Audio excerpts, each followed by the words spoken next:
હું માત્ર વગર. અરે માત્રાભાઈ, તમે અત્યારે હું અડધી રાત્રે આમ અચિંતા? હા હાય, તમે પણ ધાર્યું નહીં હોય એમ મેં પણ ધાર્યું નહોતું.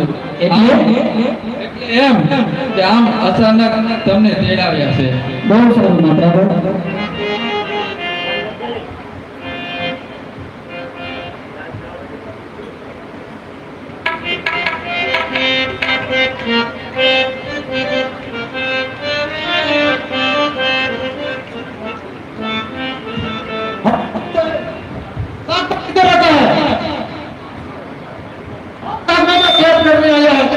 સાહેબ, શાકભાઈ ને કેદ કરવાનું કઈક કારણ તો હશે ને?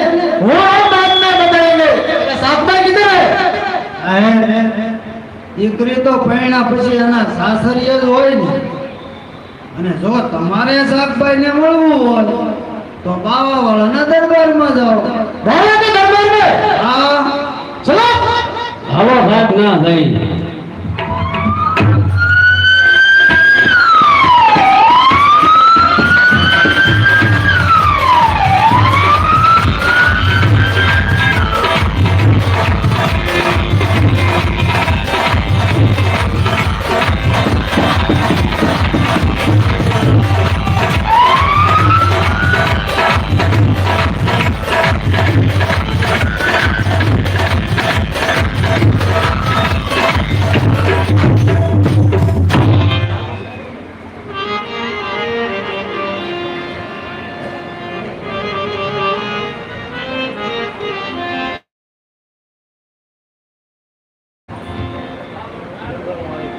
દરબાર, હું આવી ગઈ છું.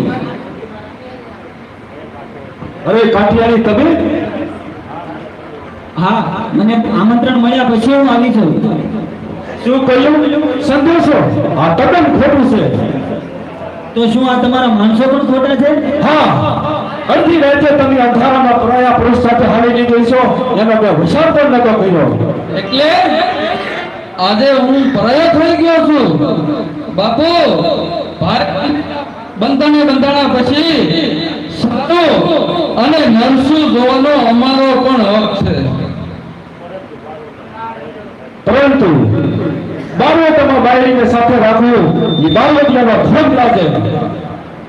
પણ તું નથી બાવા, તું નથી જાણતો આ ધર્મના ધીંગાણામાં તે તારું જીવ ઉત્તર રોળી નાખ્યું છે. જીવ કેનો હક થોડો આય માનો પણ છે. અને આપા આય તો અમારા માથા બરાબર આય તો અહીંયા જ રહે છે.